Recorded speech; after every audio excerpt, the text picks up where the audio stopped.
we would never say that absolute and total devotion to God is idolatry. We would always say that absolute and total devotion to the nation or to the state is idolatry. So if we take those two starting points, then we have to understand that our stance to politics, no matter where we live, must always be critical.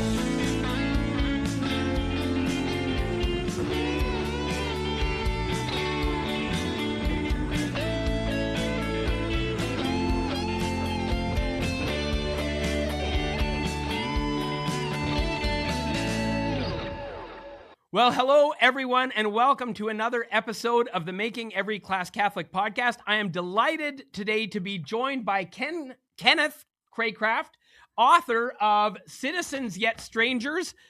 We both work for OSV, so I actually got a version of it that I was able to print from a PDF. Citizens Yet Strangers, Living Authentically Catholic in a Divided America. Dr. Craycraft, welcome to the show.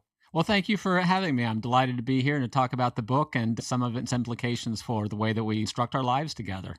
Wonderful. As is obvious from the name, our audience here is Catholic educators, of course, and lots of us are Catholic educators, even if we're not employed in schools. So, it's broad in that sense, but specifically Catholic teachers and administrators. And so we want to think today a bit about things like teaching social studies, civics, history, and the kind of implications that we're going to run into in those classes if we try to think through questions from a Catholic point of view, rather than as is sort of second nature or obvious to us when we engage in, state-approved curricula and whatever else. Right. From a basically American, or in my case, Canadian point of view, how do we as Catholics approach those questions where there's something like, or what might appear to be, divided loyalties, and when we end up in, as we are today, in a really polarized situation with respect to our politics and our civic life, what kinds of things can a Catholic approach to these questions offer us as a kind of way out of some of these difficulties? And so when I saw the subtitle of your book, Living Authentically Catholic in a Divided America, I thought, I think that's part of the mission. If you're a civics or social studies teacher in a Catholic school, part of your job is actually to overcome polarization through education. Yeah. So with that audience and idea in mind, tell us a little bit about the genesis of the book. Yeah, so the book, I started to write a book on Catholic social doctrine just in general, as just laying out the principles of Catholic social doctrine. And I pitched the book to a couple of publishers. And when I sent it to Our Sunday Visitor, the idea of it, they thought they liked the idea, but they wanted to make it a little bit more concrete and focused. So thus we, made it concretely in the context of the U.S. experience of politics and law and the way that affects the way that we think about our religious faith. And as a matter of fact, the title Citizens Yet Strangers, my publisher actually came up with, OSV Books.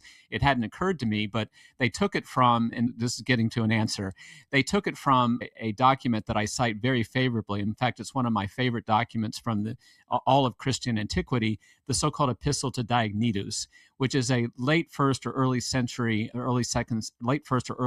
century apologetic letter that was written from an anonymous Christian, but a very sophisticated Christian, indeed extremely sophisticated for as early as he was writing, to probably some mid-level Roman emperor or Roman, magistrate or something, not an emperor, but a magistrate or something like that. And he said that Christians are at home every place, but strangers every place. We wear the same clothes, we eat the same food, we speak the same language as our non-Christian neighbors, and yet our lives are very, very different from our non-Christian neighbors because we put our allegiance to Christ at the top of all things. And that transcends any other obligations, any other claims upon our lives. And of course, he goes on to say that that causes problems, right? Because the emperor doesn't want to hear that. Well, we don't live in an empire, either in Canada or in the US. We live in a democracy, but we still live in a culture, a political culture in which the law, and we could just say whether the law is in a code book or a statute book, or whether it's administered by people, by administrators or judges or what have you, they don't want to hear that our allegiance is to something higher than the law or to the person who's administering the law, because that causes problems. So how do we think about this in the context of our faith as educators, educating our children. And I think it has to start with that fundamental aspect that as Catholics, and we're talking about keeping every school Catholic, as Catholics, we have to understand that there's a possibility of incompatibility between our religious faith and the way that our political and legal structures ask us to live our lives. And no, Brett, I'm not necessarily saying that I'm not necessarily talking at this point about laws and political structures that would cause us to violate our faith in some specific or concrete way, to force us to do something that is forbidden or to forbid us to do something that is compelled by our faith. To be sure, those are possibilities. Right now, all I'm talking about is the way that the first formal commitments that we make to the way that we structure our lives, which necessarily includes our lives with one another.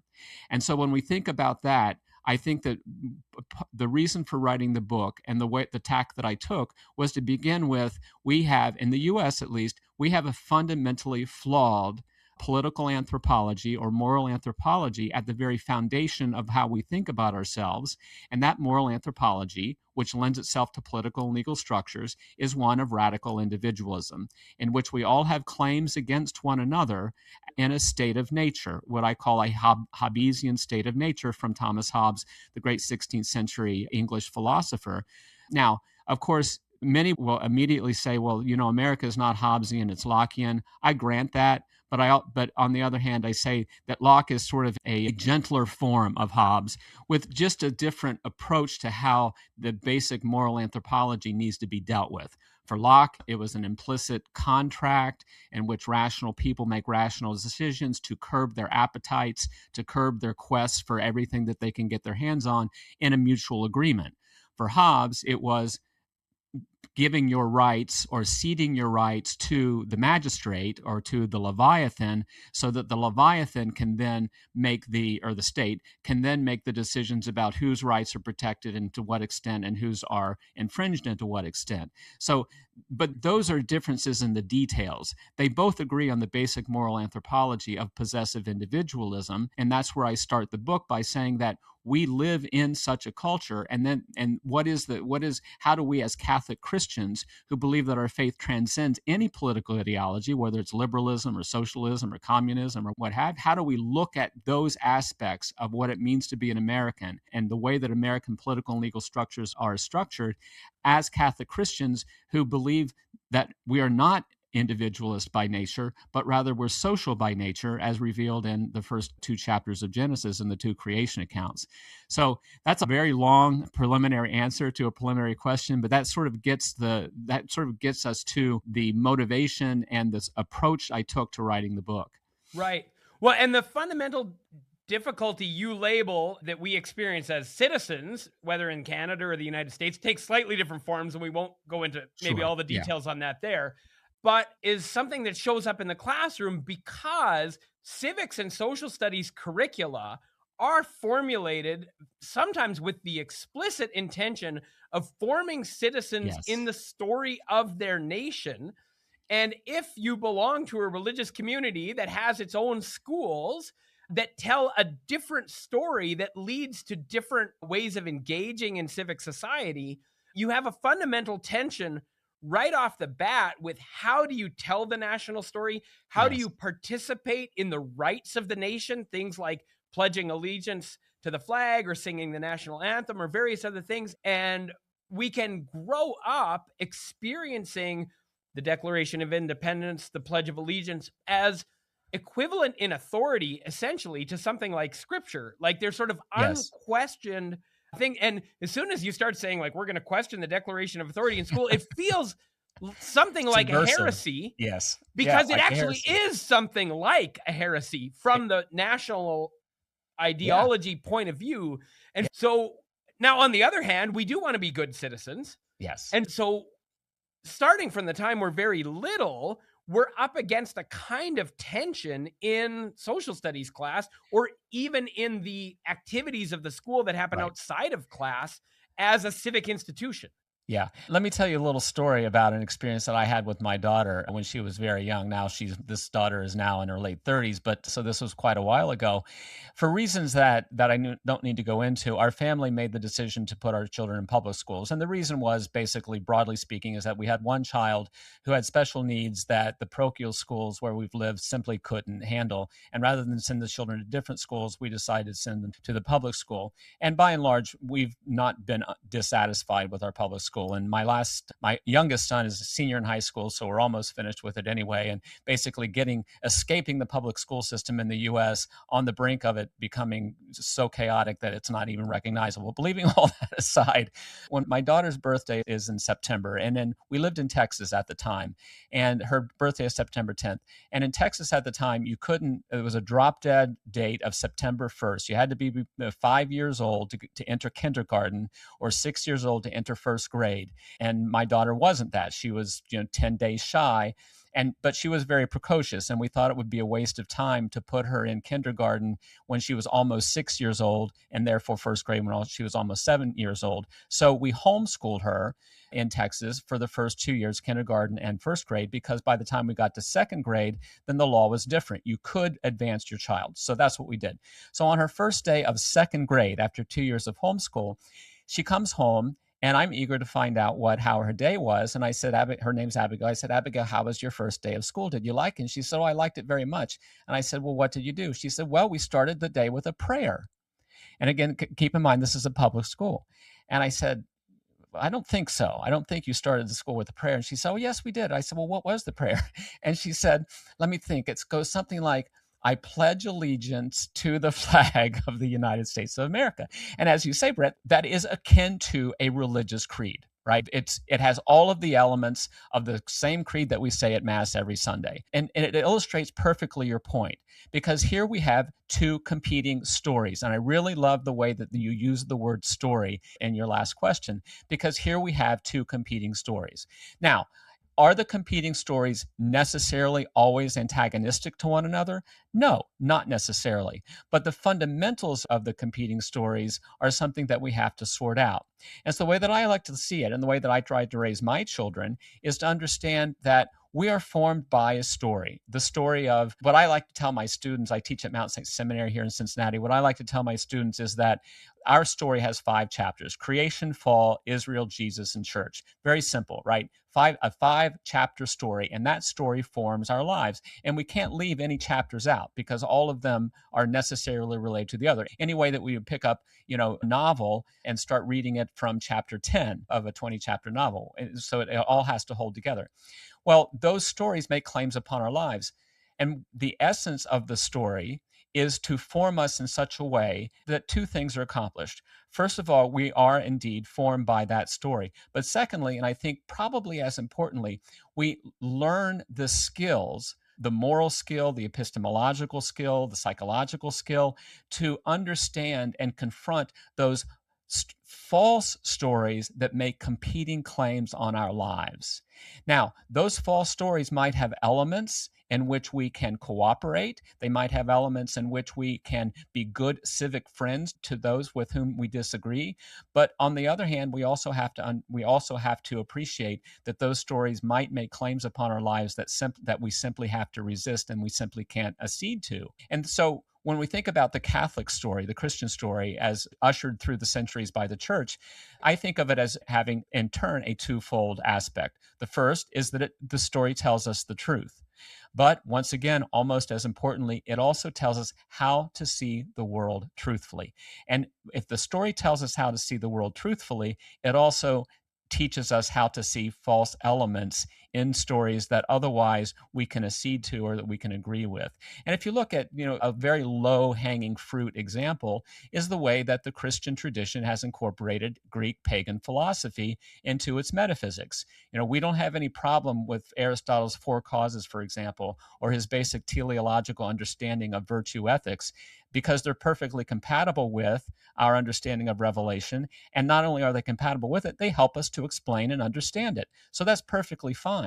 So then the question becomes, in the modern political era, political context, whether it be the US or in Canada, are those stories that are told by those rituals, those myths, those legends, those creeds, those prayers, are they consistent with our faith? And to the extent that they aren't, or elements of them are not, then we have to identify that and resist those, because those are corrosive of our faith. And so I really like the way that you put it, story formed, and the way that creeds and constitutions, and in the US, our Declaration of Independence, and the way that we do say this, we pledge this allegiance to the flag in public schools. And by the way, Brett, Catholic schools also say the Pledge of Allegiance in the morning. I at them when it happens. And as a Canadian, it's a strange experience because we do not pledge allegiance to our flag. And virtually, I don't know another country that does, in fact. Some pledge allegiance to the supreme leader, which might be worse. Yes, but I think of North Korea as an example. We don't do either in Canada. So I've been in the United States, and we'll say the Lord's Prayer, and I'll say it right along with you. And then you guys pledge allegiance, and I stand there like, how prayerful should my posture be in this moment? Because I want to be respectful. Yes. But I also I'm not going to say it, and I'm not going to put my hand over my heart. I'm not an American citizen. But as an outsider, I'm like, and should we be doing this? And I'm not going to say yes or no, but here's what I will say. Can we in a Catholic school ask that question and put it in dialogue with our tradition? One of the cheeky things I get to do as a Canadian is when I'm talking to history teachers about potential assignments, is I get to suggest that you could subject the American Revolutionary War to the criteria of just war and explore, was, according to the criteria of just war as articulated by the Catholic Church, was the American Revolutionary War a just war? And I don't say yes or no, but the fact that you could ask the question in a Catholic school feels subversive, and it is subversive because the story as it's told in American civic institutions, including schools, just has to presume that it was a just war. Nobody ever even questions it. Yeah. And so I think the possibility that in a Catholic school we could ask, what does the Declaration of Independence get right? And what does it get wrong? Mm-hmm. What is a good thing about pledging allegiance to the flag? And what is a dangerous thing about pledging allegiance to the flag? What were the, legitimate grievances of the inhabitants of the 13 colonies? But did those legitimate grievances rise to the level of justifying war or not? Just to be able to ask the question feels subversive. Yes. And you say in your book that Catholicism is subversive of any politics. Yes. And I'm like 100% on board with that idea, which, as you articulated, doesn't mean we reject every claim. Right. Like, there's lots of true things that people on any side of a political issue might be saying, and we want to be able to affirm the true things that they say, but we don't want to get caught up, as is so easy to do, with the political narrative to the point where, and this is what I really appreciate about your book, to the point where we judge faith in light of the political story rather than the other way around. Let me read a quote from your introduction and then just throw it over to you. We have reduced moral commitments to political identity and political identity to party loyalty. Thus, our moral and political lives are more likely formed by partisan identification than Catholic discipleship. We have reduced our moral lives to our partisan loyalties to such a degree that we think they are the same thing as Christian discipleship. And I'm like, big star, highlight, like, and to me, that's like your vocation as a civics or social studies teacher in a Catholic school, is to invert precisely that dynamic. Absolutely, Brett. And I'm glad that you seized upon that, because that's exactly right. And one of the things, and I've written about this in other places than just the book too, it's sort of distilled in the book, the way that we in the U.S., and I think the way that we in the U.S. do tend to not just subordinate our faith to our partisan loyalty, but even worse than that, to assume that the partisan part and the faith part are exactly the same. So they become elided. And a lot of American Catholic Christians have a very difficult time articulating public policy positions that are different from the party that they identify with. And because that's where many of us start. And I use somewhat hyperbolic language in the book by saying that we all do this, that we in America are all liberal Protestants before we're Catholics. And of course, that's broad brush and that's hyperbole, but it gets your attention. But the fact is, even to the extent that we are relatively able to resist that identification of faith with a particular party in the US, it's always a struggle. It's a struggle for me. I wrote the book. I struggle with it, right? I'm indicting people in the book who do reduce the Christian faith to one of the two parties, but it's something that I struggle with myself, because everybody does, because we have these impulses, and these impulses are formed by stories. And in the US, I think one of the things that I don't really argue this in the book, but I've argued at other places. One of the problems in the U.S. that we have in terms of this partisanship is that, well, part of the problem is not a problem. It's just sort of what happened. The founders had no intentions of creating a system in which there were basically two and only two major exclusive parties. And in fact, they resisted it tremendously. Now, when Jefferson became president as the third president of the U.S., Jefferson was known as a Republican, and Washington, who was his nemesis historically. So when we talk about the founders, that really doesn't make any sense, because the founders disagreed fundamentally on some very important things. And Washington was considered a Federalist. Jefferson hated federalism, but also he hated party labels. And the founders never envisioned that. The Constitution certainly doesn't anticipate it. So it sort of emerges in our the historical story and the accidents of history. Now, I really think that the Civil War really crystallized that, when you basically had, and at the beginning of the Civil War, you had multiple parties, right? I mean, and the Republican Party emerged from the Whig Party, in famous meeting in Illinois in 1858 or 1859, I think it was, basically the birth of what we now call the Republican Party, which is very different from the accusations against Washington in the 18th century, and the early 19th century. So when we think about these things, then the partisanship is somewhat accidental in the U.S., but nonetheless, that's where we are. And therefore, we have to learn how to overcome those things. And it is difficult. And I think if we go back to the Pledge of Allegiance as an example, and you and I talked about this a little bit before we started the recording, but it's worth repeating, that in the U.S., and it might be unique among nations, at least at the time of the founding, the U.S. was not a nation that formed political structures around a national identity. Rather, it created political structures and therefore created a state, through the Civil War or through the Revolutionary War, and then in the development of the Constitution later. It created a state where there was no nation, such that we think of a patria, right, a national identity. Now, of course, most people spoke English, but there were lots and lots of other native speakers in the U.S. at the time, Dutch and German and so forth. So indigenous languages. Indigenous languages. So what happened was we formed a state before we were a nation. And therefore, our allegiance is not to a national identity, a linguistic or ethnic or other kind of demographic identity, or racial, if there is such a thing as that. I'm somewhat persuaded by the idea that racism itself or racial categories are constructs, but that's a different story. The fact is that we've created a politics, a state, without a nation. Now, the question then becomes, and I've been asked this before, but haven't we become a nation precisely because of the story that our politics tells us? And I'm willing to entertain that possibility, that at this point there is a United States nation and not just a state. But the fact is, we were formed as a state before we were a nation, if we have even become a nation. And therefore, and here's the point, our allegiance as Americans is to a set of ideas, not to a set of common features or common attributes or common demographic understanding of ourselves. And that's very different from virtually any other nation state that you could identify.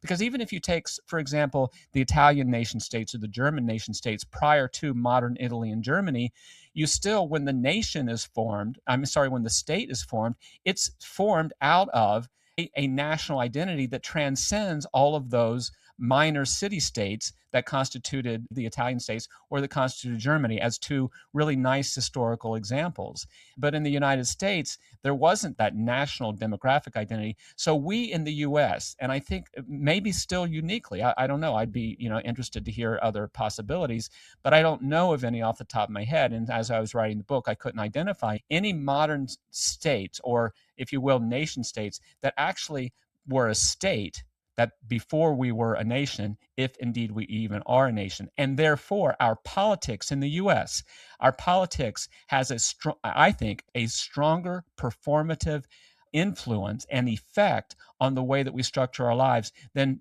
probably any other nation state, at least in the global north. Before we get back to today's episode, I want to tell you about my friends at Open Light Media. The Dominican Sisters of Mary Mother of the Eucharist, in addition to sending out sisters to help staff Catholic schools across North America, also have a great media apostolate, Open Light Media. They also produce great resources and programs for Catholic schools, including the first Catholic social and emotional learning program. It's called Raised in Grace. I've seen their program Education and Virtue in many Catholic schools across the nation doing great work, and they're developing work in catechetics and personal faith formation that you can find at openlightmedia.com. And don't forget to check out their hit podcast, Dominican Sisters Open Mic, which you can find anywhere you get your podcasts.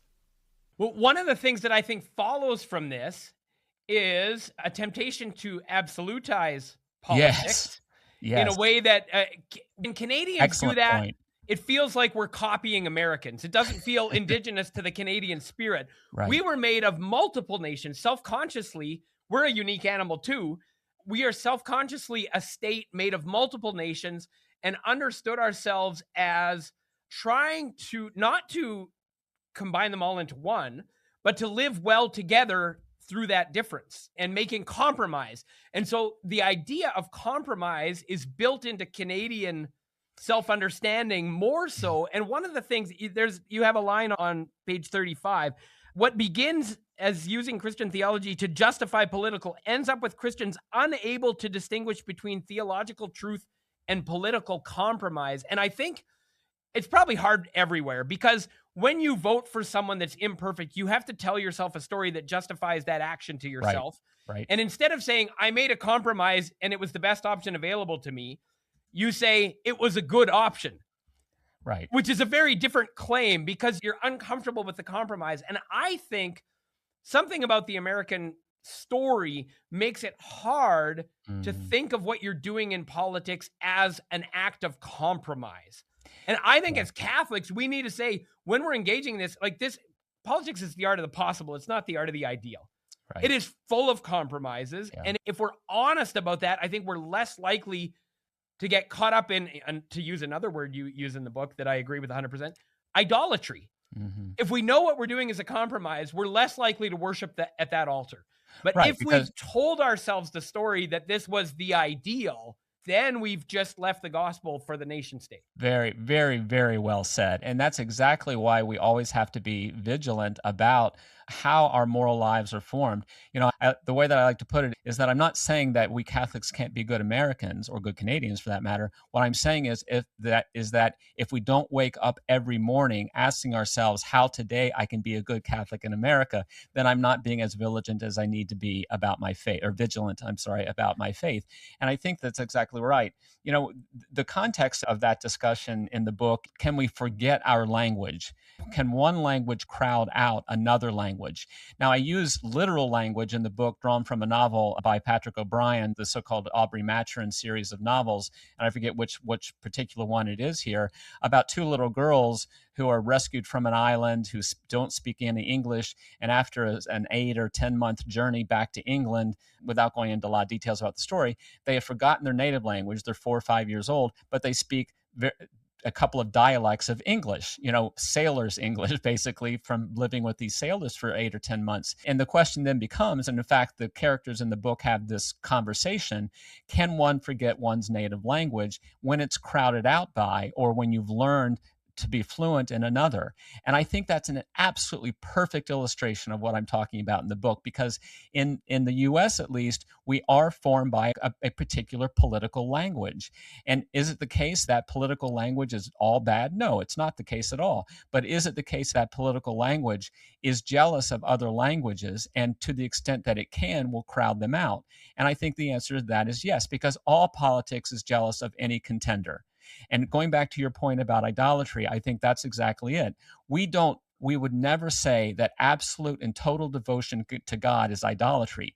We would always say that absolute and total devotion to the nation or to the state is idolatry. So if we take those two starting points, then we have to understand that our stance to politics no matter where we live, must always be critical. It must always be suspicious. And we must always be willing to understand and entertain the possibility, as you mentioned earlier, that our politics is subversive of the state. If it is the case that the state demands absolute allegiance, because then the state is actually asking for us to be idolaters. Now, let me say one point, and this is a little bit off the point of the book, but I think that this is important. I think one of the major shortcomings of the US, going back to the partisanship idea, is our 50 states, and then now it's a little bit different in our national elections because we have what's called the Electoral College, but only different in degree, not in kind. In every state, and I think there's one exception, we have a winner-take-all voting system. So if 51% of the people vote for a candidate, that candidate is going to take the only position available. In parliamentary systems, of course, that would mean that party takes 51% of the representation of that state, and the other party would take 49% of the representation of that state. Or more likely in a parliamentary system, it's not going to be two parties, it's going to be 5 or 6 parties or whatever. Then two things obtain from that. The first is it requires compromise. It requires people to make reasoned compromises in order to form coalitions, in order to govern. And of course, that's the way virtually any parliamentary system works. That will never happen in the US because of the way that 51% takes all of the representation and the 49% literally are not represented. Because that senator, in this case, because that's the way we elect our senators, that senator is going to represent the interests of the 51% who voted for him and not the interests of the 49%. Now he'll say, well, I represent all Ohioans or whatever, but yeah, fine. But the fact is, 49% don't think that you represent their interests. And that's another hurdle to clear in the US when we think about our lives together, because even when we do express our civic responsibility by voting, we are already cabined in by a two-party system that admits of no real compromise if we think of compromise in the sense of coalition building. Right here in the US, as we're recording this now, hopefully by the time you post it, this is over. But right now in the US, we have what's called a partial government shutdown.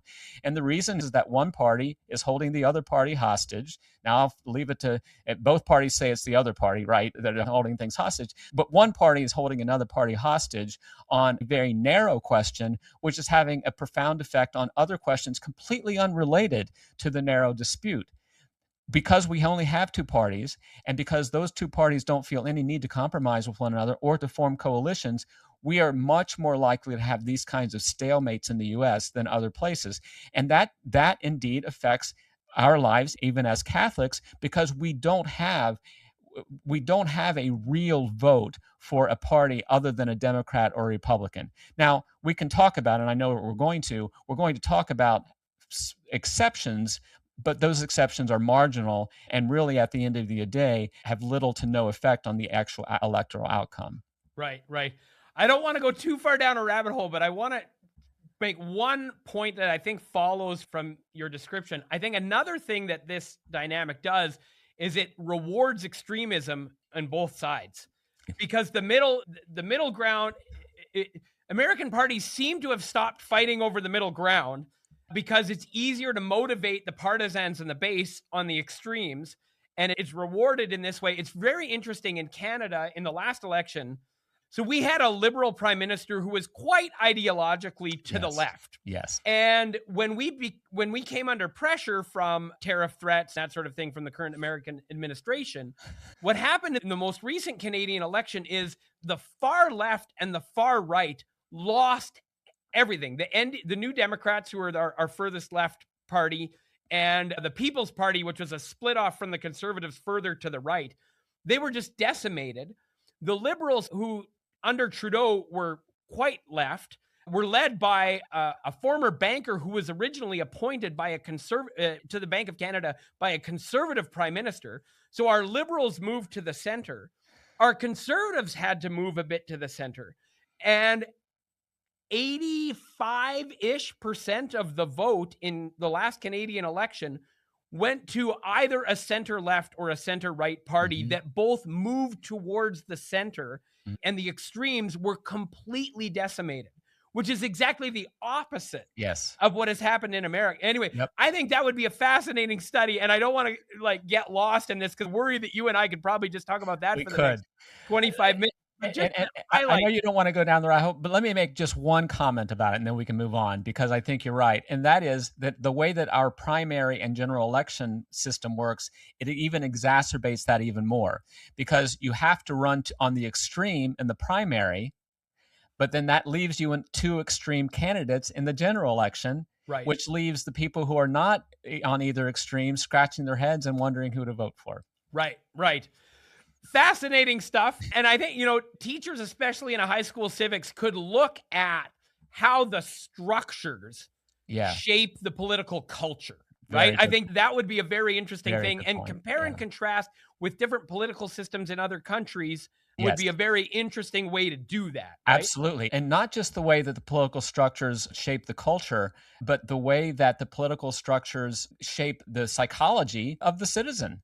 Because without them necessarily seeing that it's happening. Precisely. Accept it as the way of things, right? Precisely. That's the story making claims upon our lives. And that's what we have to be vigilant about equipping ourselves to resist. Because sometimes those stories that are being told by those political structures are false. Right. Or have elements of falsehood. So this leads us to the next stage of your book, which is we have a story that, you talk about the Genesis story, but then the practical outworkings in terms of, and you have chapters on family, work, economics, and politics, but they're rooted in Catholic social teaching. And one of the things that I found really interesting about the book is a recognition that even the language that Catholics use can be misunderstood. Like if we use words like rights, which Catholics do, or I want to go into these a little bit, solidarity and subsidiarity, even those can be hijacked. Yes. You can take Catholic words out of a Catholic context and deploy them within the nation state. And I want to say not just the nation state story, but more and more the Democrat story or the Republican story, which become their own orthodoxies and do not admit of heresy, and which are happy to co-opt Catholic language so that I even hear Catholic politicians, for example, promoting which is more or less libertarianism under the name of subsidiarity, or some form of progressivism under the name of solidarity. And then appealing to Catholic voters with Catholic words that don't mean what the church means by them. There's some truncated, distorted version of them. But maybe before we get to solidarity and subsidiarity, one of the key things in your book is we don't talk about rights the way that the culture talks about rights. And I think this is important. A lot of this is going to sound like high school. I think from the time you're very young, the way we talk about rights shapes our attitude towards politics, culture, society, relationships. And Catholics believe in rights, but we don't always mean the same thing by them. Can you talk about rights, and then with particular attention to like elementary school, when we start hearing this language of rights, what does the story that our culture tells us teach us about our relationships through the language of rights? And how would we do that differently through a Catholic lens? Boy, this is a good question. Settle in, because, well, it's a very good question. Let me clear the decks at the outset. If I were philosopher king, we would drop the very language of rights altogether. And if I were the Pope, we would drop the language of rights altogether from encyclicals, from ecclesial documents, from all magisterial documents, simply because it's so hard to identify a proper understanding of the use of rights language from the improper one, which is the regnant one in the U.S. and around again, I'll just say the global north for purposes of not trying to paint a broad brush to cultures that it just doesn't work in. But at least in Canadian and U.S. peer countries. So basically more or less the global north and other places as well. But so I would not use the language at all because of the confusion. But if we are going to use it, and if we're going to try to resurrect it or save it, then we have to place the language of rights into the proper context of the dignity of the human person and the social nature of the human person. And the reason that's important is because the American version of individual rights, which is not simply American, again, it comes from Hobbes and Locke, is rooted in a radically individualist notion of the human person, in which Hobbes said that every man has a right to everything. That's a direct quote from Leviathan. And that's the state in the state of nature. So the natural, according to this theory, the natural state, and by the way, in the book, I call this liberalism. So, and I distinguish that from the way that we use the term liberalism in the US to identify the left wing of the political continuum.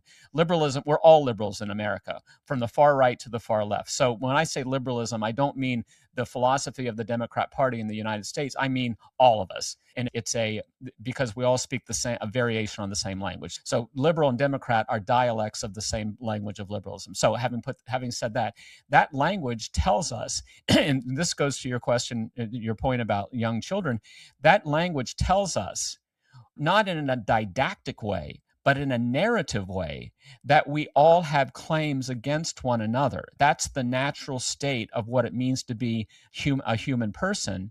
And therefore, we, in the natural state of things, have the right to take whatever we want to take. The reason that we don't is either because we've made this implicit agreement with one another that our proverbial fist will stop when it gets to your proverbial face. And that's the typical libertarian argument. The problem with that argument, Brad, or that riposte, is that there isn't anything in liberalism that says that I have to stop swinging when I get my fist gets to your face, other than our tacit agreement.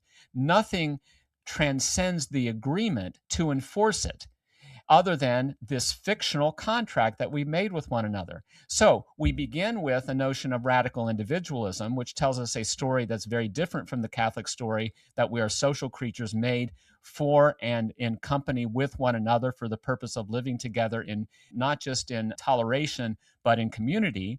So that's the Catholic story. We're told a story that we are naturally individualist and all have claims against one another. And there's where the rights comes in. Because in the liberal language, rights is a statement of a claim. So if I have a right, that is a claim against you and everybody else for the things that I want that you also might have an interest in.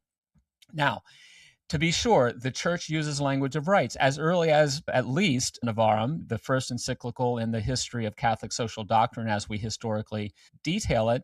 But that language cannot be the individualism that I've been describing, because it simply would not be consistent with the thrust of all of that encyclical tradition, up to and including, for example, John Paul II, who uses the term rights and, in fact, celebrates the Universal Declaration of Rights from 1948, and Centesimus Annus.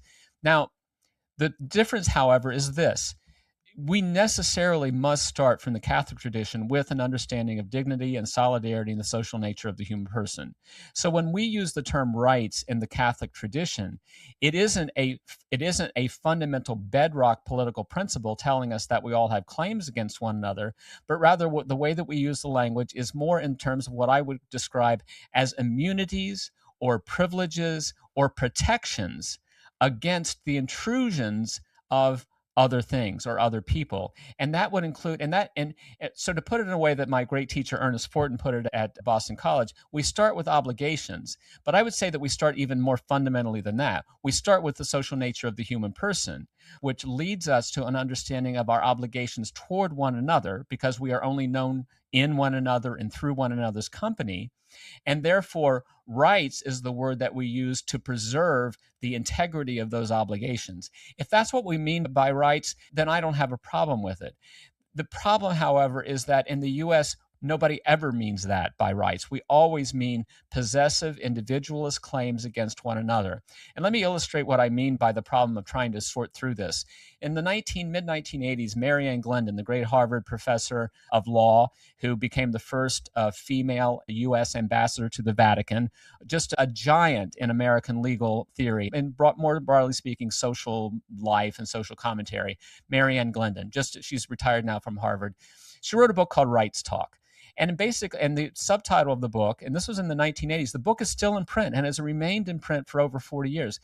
The thrust of the book, the subtitle was The Impoverishment of Political Discourse. It might have been language, but the impoverishment of political either language or discourse. I wrote a review of the book and I said, this is great as far as it goes, but the problem is the language of rights itself. If we adopt a rights paradigm, but then complain when it goes too far, that's not good enough. That won't work because we've already accepted the essential moral anthropology of rights language. We just want to somehow curb it. My suggestion in the book is that we don't start with the rights language and try to curb it, but we start with the language of solidarity and the natural social nature of the human person. And to the extent that we can adopt, or really in the opposite way that you suggested of liberalism, basically co-opting language, to the extent that we can adopt the language of rights within that context, and especially if we can use that in order to buttress our understanding of the human person, that's fine. But again, as I said, the problem is that's an enormous task because we are schooled in an understanding that rights names an individual claim against everyone else. And that's what we really have to work against. I'm imagining an assignment. One of the stories I try to make Catholic teachers aware of is that of Bartolomé de las Casas, who's often considered a progenitor of modern human rights ideas. But when you were describing the legitimate source of rights, right, protection against certain kinds of exploitation that are rooted in community and human dignity, that's where de las Casas is coming from. Yes. And I'm trying to imagine an assignment that maybe the name of the assignment is Where Do Rights Come From? De las Casas versus Hobbes. Right? Does it come from agreement because we're all just trying to hedge our bets? I will not take as much as I can get because one day I might be in the weaker position. So I'm gonna enter into some agreement. But that's that implicit fictional contract, right? Right. My rights are really a hedge so that I won't exploit you as much as I might be able to, because there might be someone stronger than me who might exploit me more, right? You got it. Right. But de las Casas says the power to exploit is not the fundamental issue here. Human dignity and community is the fundamental issue here. And the power to exploit is what is thrown into question, not the foundational assumption. Correct. Right. Yeah. And, if you start with that story, you end up with a very different vision of rights. And even the UN Declaration, which, as you said, John Paul lauds, someone like Jacques Maritain had a real contribution, a Catholic, one of the most important Catholic philosophers of the last century.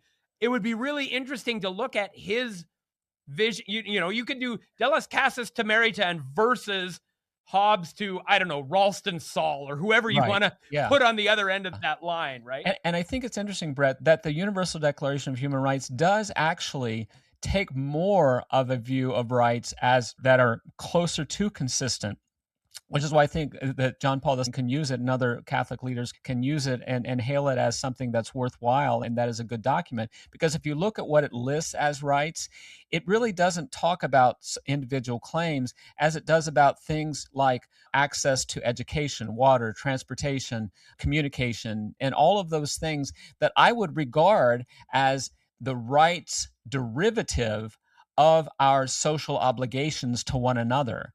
And I think it's interesting that, Maritain did have a hand in it. And I think it's interesting that you do see, I think the Universal Declaration of Human Rights, Universal Declaration of Rights, is really not a liberal document in the way that I've defined it. Now, does that mean that it's a great document or that every part of it is great? No, not necessarily. But I really do think that they tried to situate the notion of rights, which is obviously in the title, in a more what we might call communicative, if that's a word, understanding of the human person. And that's understandable because one of the things that obviously it was written after World War II and it had, Hitler in mind, was the right not to be deported, the right not to be exiled, right? And that was actually, really an important aspect of it. And needless to say that, that is born from the Nazi pogrom and the Holocaust. I think that's a better way of approaching it. Now, is it a great thing? No. And once again, as I said, clearing the decks, my choice would be not to use rights language at all because it's so difficult to use it, at least in the American context, and I think the Canadian one as well, in which we can, so we can't issue, every time we use the rights language, we can't give a 10-minute caveat on what we mean and don't mean by it. Right. However, in a Catholic school, preparing people for a world in which that language is going to be used, showing them what the presuppositions of the standard Yes, cultural use is and how that differs from the way the church uses it, absolutely. it would be essential kind of work, right?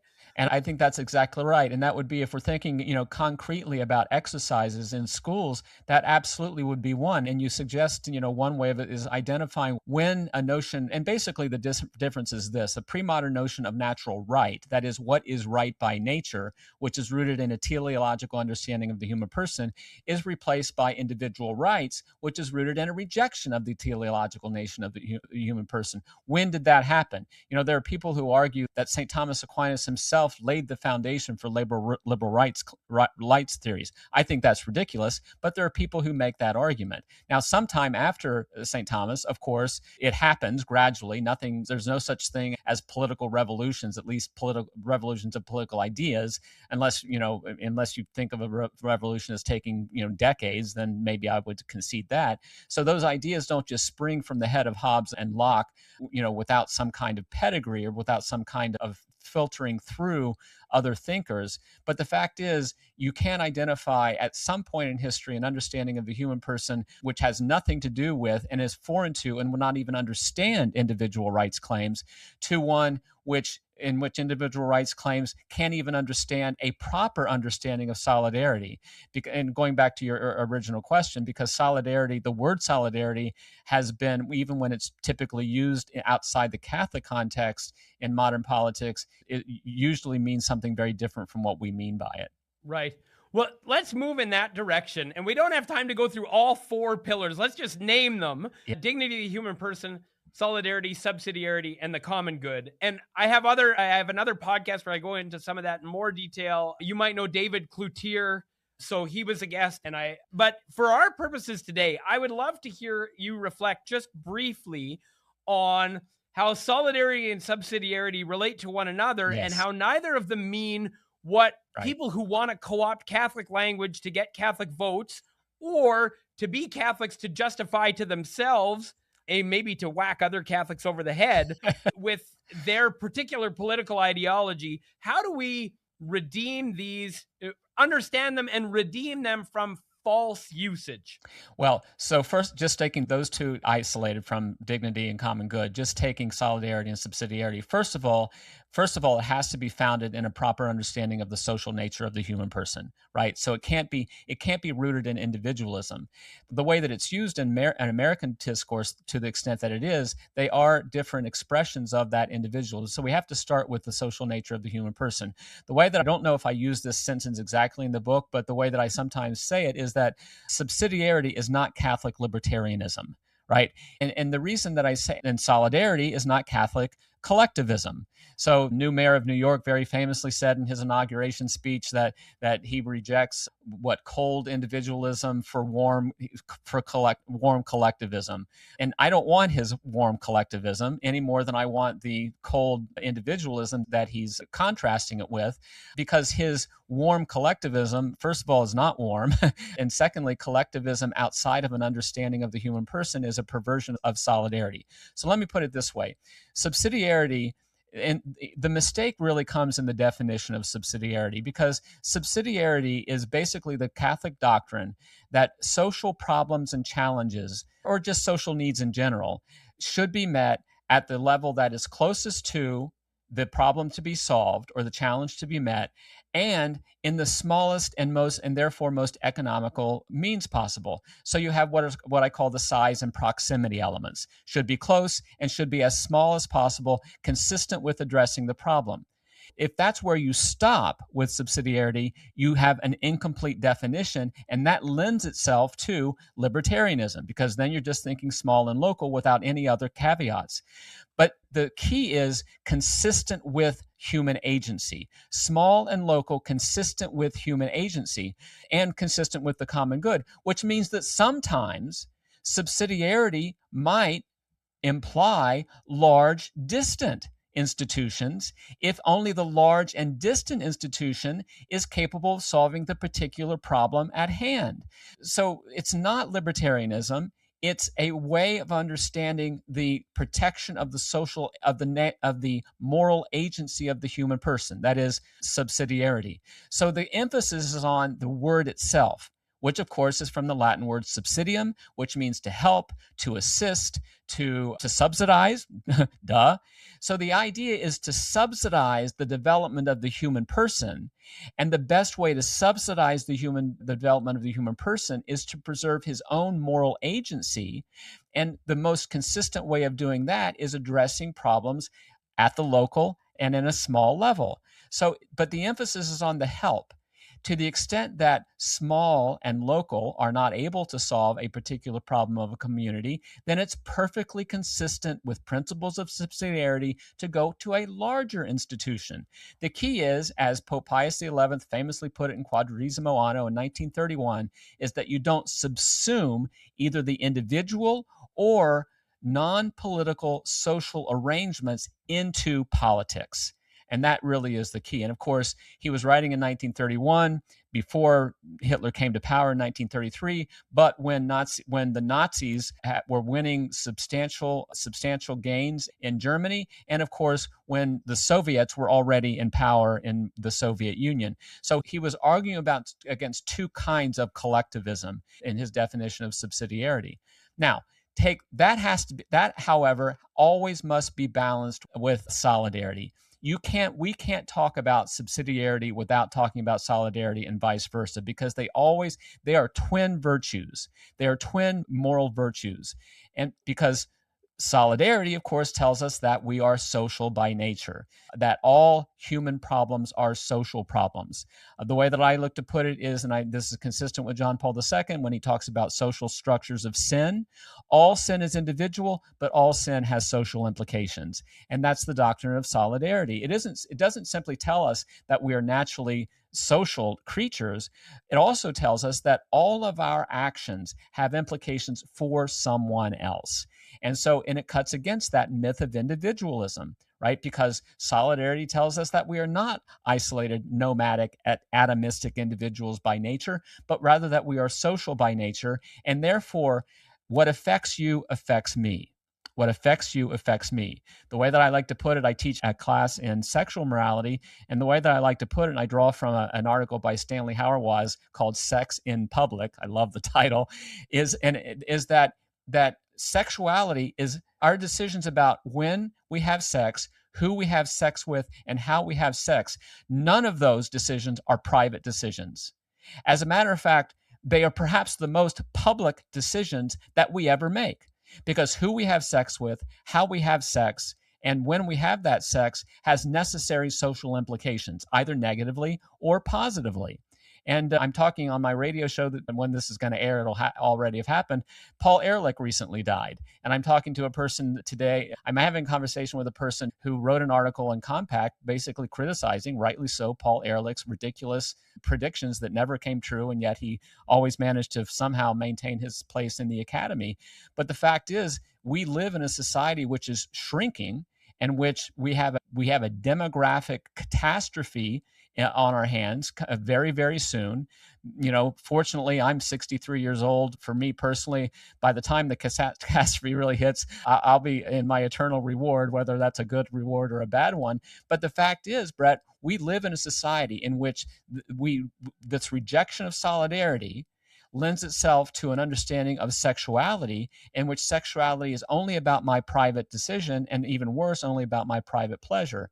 That's false. That's false. Right. And the doctrine of solidarity tells us that it's false, because the decisions that I make about my sexuality have implications for you and for my neighbor and for everyone else. Right.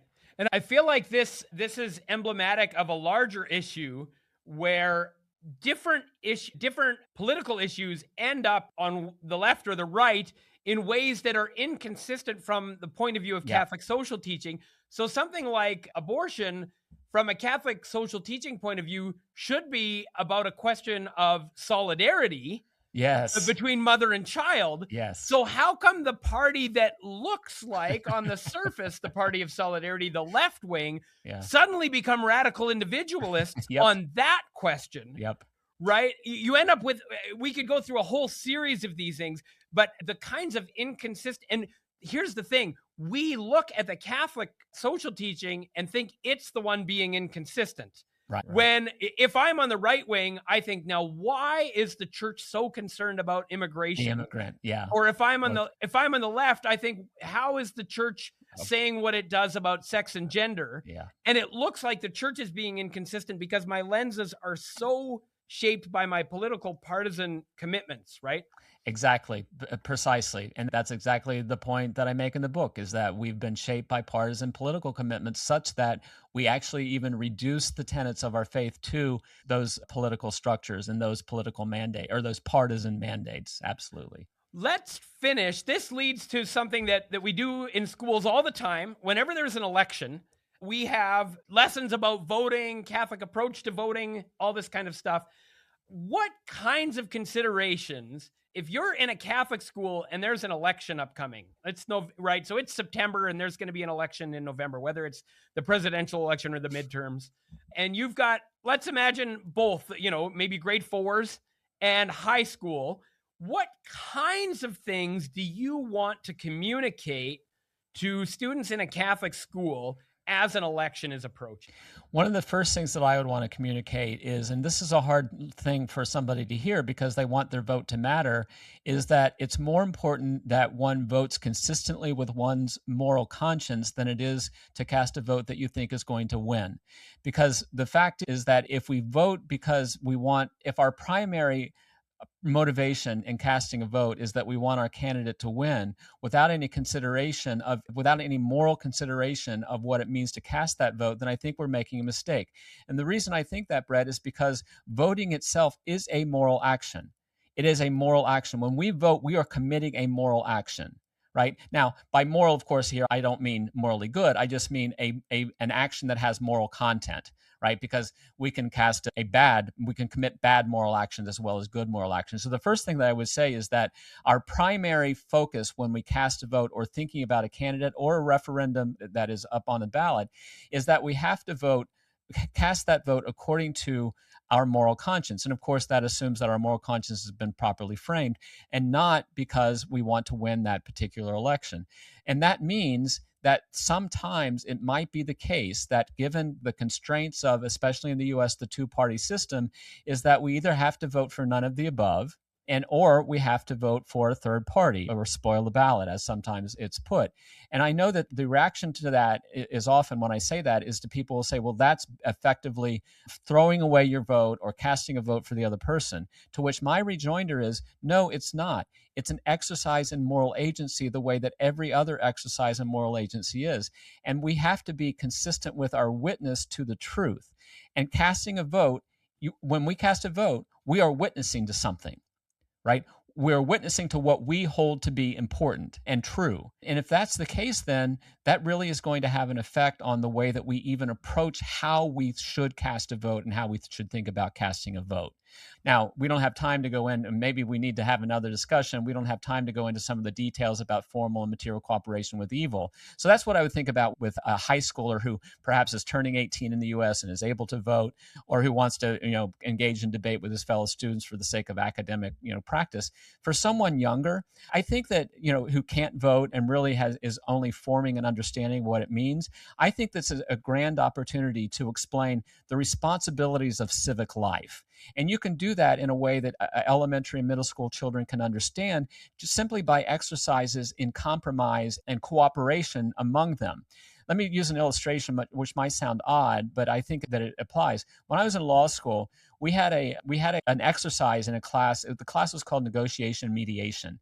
We had an exercise in which we negotiated with one-on-one with students from another law school. And I was at Duke University School of Law, and the twin school that we did this exercise with was at Northwestern School of Law. So the same class in both places, right? Negotiation, mediation.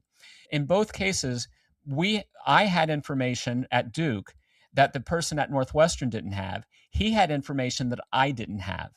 And what we had to do was to come to an agreement, to negotiate an agreement based on what we did know, but also on what we didn't know.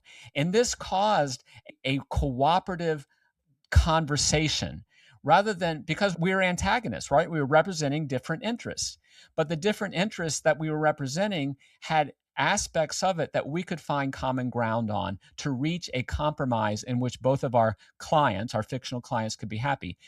Elementary school children can understand that because they negotiate things all the time, right? They trade a peanut butter sandwich for an Oreo cookie. So they understand negotiation. They understand cooperation. They play kickball or foursquare in the playground. So we can use those natural sort of impulses toward cooperation and negotiation and channel that into an understanding of how we think about our political lives together.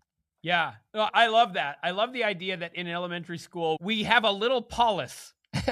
Right, that's correct. Yeah. Right? We have a little society, and like giving people agency to compromise, to work together, which tells the story that they need to hear about what we're doing when we vote. There you go. Right? There you go. Tie it up with a string. And that our political participation is not limited to voting.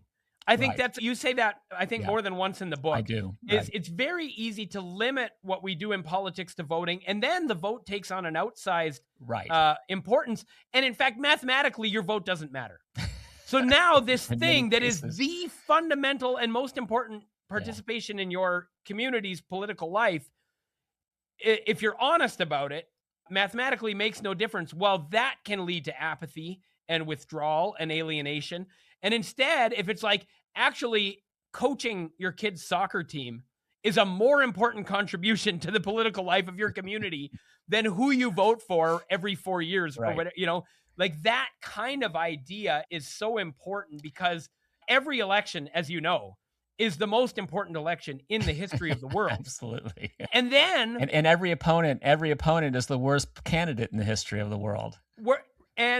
And so you can justify, what's the line from A Man for All Seasons, right? You can justify giving up your soul for the thing, because it is the most. But for whales, But for whales, for whales. But for whales, what are we doing? But it's so easy. The analogy I thought of recently, and I think it works for elementary school kids. We tell them in sports, it's not whether you win or lose, it's how you play the game. And because if you don't play the game well, you're not becoming the person God is calling you to be. Yeah. And if we think winning the election is so important that it's worth sacrificing our own personal integrity so that we are willing to tell lies to ourselves about the votes that we cast and the candidate and the policy and the party, but also that we're willing to compromise the witness of the church. Yes. Then not only have we lost our soul, maybe for an ephemeral win, but we're actually sowing the seeds of future defeats. Our democracies get worse and worse as the citizenship gets more and more morally compromised, and as the witness of the church becomes less and less impactful. I think that's exactly right. Yeah. And I'm actually going to have to wrap things up myself here, but the sort of coda that I would put on this, and you're right, I do say that in the book, that we put too much emphasis on voting as an expression of politics, is that politics itself is a species of social life. Right? We think in America of politics as the genus, of which social life is a species. It's the other way around. Politics is a specific kind of social life, but that social life as a genus has far more implications and far more activities and far more claims upon us than politics. And I think that's one way. And again, that's a way that you could even start elementary children's thinking about that politics is one aspect of a much richer and larger understanding of our social lives together. I know I really bristle when people say that one has a moral obligation to vote. Well, yes and no. Yes, if we can. But there might be situations, and I talk about this in the book, there might be situations in which we simply can't, given the constraints of the candidates that have been presented to us, that we can't cast a moral vote. So I think we have to eschew this notion that it's immoral not to vote, but rather understand that it's immoral not to participate in social life, because that I affirm. However, that does not necessarily mean that in a given election, it's immoral not to vote, because it very well may be the case that, and I'm not suggesting, and I say this carefully in the book, I'm not suggesting that this has ever happened in any election, just to clear the decks on that. But if it does occur, then we have to understand that our exercise in social responsibility may at times mandate that we not vote as a consistent witness to the gospel. And whether that's true in any particular past election or any future election, one has to decide that oneself from the formation of one's own conscience. But we can't simply reject the notion.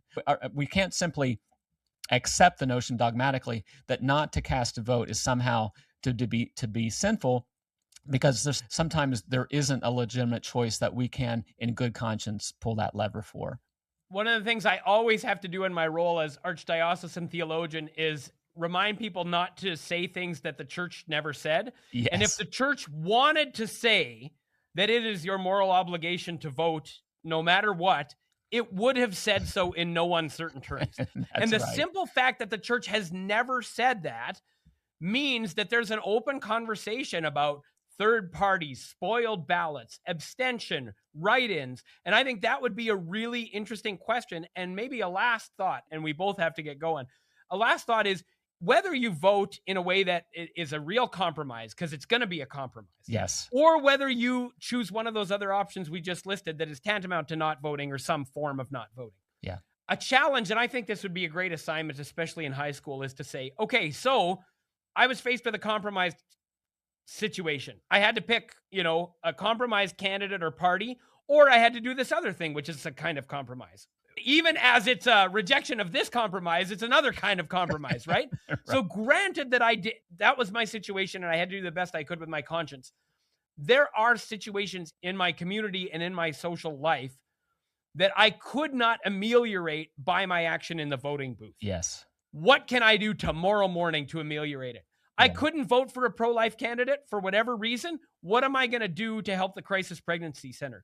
I couldn't vote for someone who was going to have justice for immigrants for whatever reason. What am I going to do to help the immigrants in my community? Like, whatever compromise I was forced into in the ballot box, the temptation is going to be for me to justify that and try to make my Catholic lens fit into that. Yeah. And instead say, I refuse. I'm going to go in solidarity with the people who were most negatively affected by the bad choice I had to make. Yeah. Maybe bad choice is not quite the right word, but the compromise I had to make, at least a compromise. Right. I agree with that. And I think that's extremely well said. And I think that's very, very sage advice. And it's nice advice that complements very well my contention in the book that sometimes we compromise in our vote, sometimes we can't vote.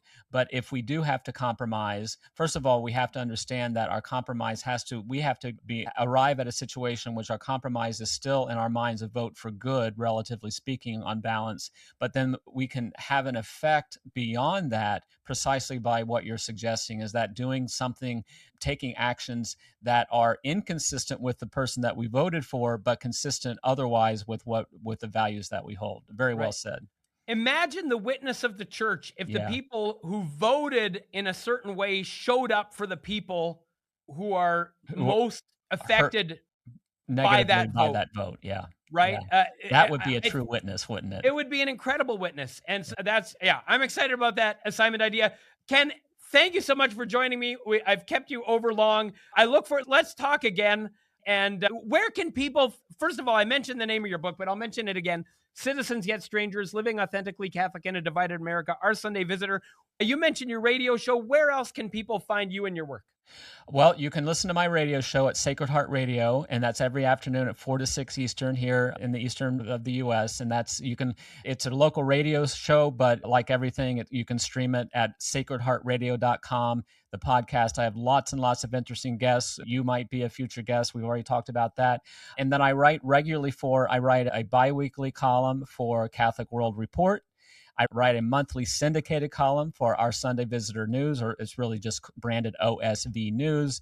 And then I write a monthly column for our local archdiocesan magazine, The Telegraph, and I post all of these, on my social media. And then, of course, the book Citizens Yet Strangers, Living Authentically Catholic in a Divided America is available from OSV Books or from Amazon or from wherever you buy books. So those are places where you can catch up with me either in speaking or in writing.